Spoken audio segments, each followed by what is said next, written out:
Hi guys!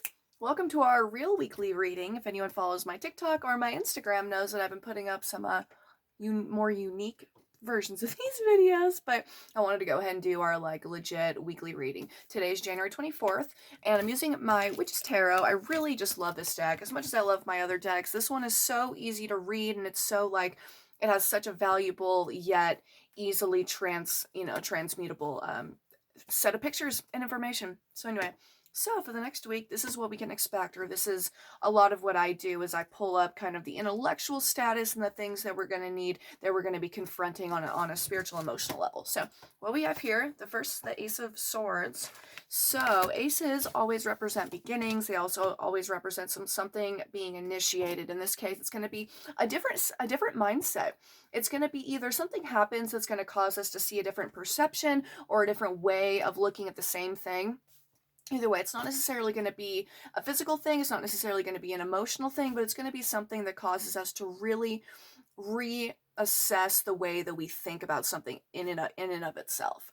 So it could be our opinion on something, it could be, I don't know, something's gonna happen, and it looks like there's actually going to be some sort of message. Birds represent messengers, so something's coming and it's going to be asking us to look at our life a little bit differently, or any particular important situation differently. The next card is the Shadow Side. This is the Devil card. So when this card comes up in a reading, I mean, there's the obvious idea of, the Christian depiction of the devil. However, what this represents is carnal, anything that is like at the basis, at the core of humanity that's outside of our intellectual ability. It's about like self-preservation. It's about the need for survival. It's a need for to continue. It's a need to protect ourselves. Like that's what this is. And it can also be around needing to be careful around your how you handle your carnal desires and your needs. So like sex addiction, drug addiction, any of these things that are just at the very base of human mentality. So we're going to be forced to reassess these parts of ourselves that are not high functioning parts. Like this is an interesting card because the couple is actually hiding from something. So if you can see in the back here, I can't, which side is he on? Yeah, so back here we had this like monster guy, and the light is coming into the situation. So she's been hiding from this monster, but now she's also hiding from the light because she doesn't want to be seen by the monster, or by this demon guy, or by the devil, I guess. And so while the light is shedding light and showing her in the entire arena, so she's now able to see like how to get out of a situation, she now has to be seen by the situation, and she has to see the situation as well. There's probably a situation in our life that we've been hiding from something, or we've been hiding from something that we don't want to confront yet. We haven't been ready to confront yet, and we're being told that it's about time. It's about time for us to start confronting the situation, and that we can no longer keep hiding from whatever it is that we're hiding from. We are going to have a whole new mindset to go at this with, so we have something to look forward to. The third card is the Page of Cups.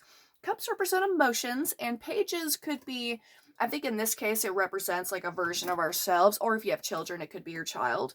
But I think to me, what this says is because we have this new initiation of thoughts and a new perception, new way of looking at our life, we're being forced to look at this thing we haven't wanted to, and it's going to make us feel kind of like a child again. It's going to make us feel um, like we don't, I mean, children, they don't really know how to handle their emotions yet very well. They don't know how to navigate situations very much, but they're also far more in tune with their emotions. So we're being asked to reconfront these internal emotions that maybe we haven't looked at in a long time.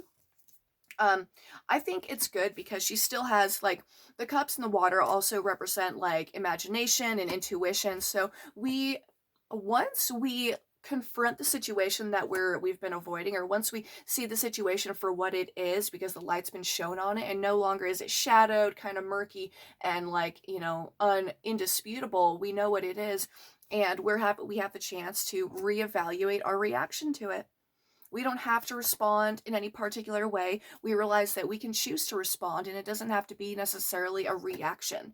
I think that might be a lot of what we're looking at is naturally we have this ability to react to things as opposed to respond. And in therapy and in new age shadow work and all these things, that's something that we work on, is trying to teach ourselves to slow down, first off, look at a situation in a light that is no longer just this like immediate fight or flight indexed. You know, we have the ability to reassess how we want to handle the situation, and we can choose to respond better than we would have normally in other parts of our lives. This card, well, I feel like she has something else to say. She is surrounded by water entirely, and while that can make us feel suffocated, she doesn't seem to be worried about it. So she doesn't seem to be, she knows that she's within this water, but she also knows that she's safe. She knows that she could swim if she wants to. She knows that her feet are on the ground. Like, we don't have to be succumbed by this enormous amount of, or seemingly enormous amount of emotion. We have control over ourselves, and we have our feet on the ground. We just have to figure out what that looks like and where our feet are. Where do you stand on certain things? Where do you stand on your opinion on something, or where do you stand on your set of healing? What stage are you in of your healing? Okay. Anyway, right on, guys. Thank you for listening. I really enjoy doing these readings. Go ahead and like and subscribe to my channel. I'm going to post this on Christiane Clark at YouTube, also on Sailor.Owen on my Instagram. Yeah, you guys, please just go ahead and let me know what you think, okay? And I hope we have a good day.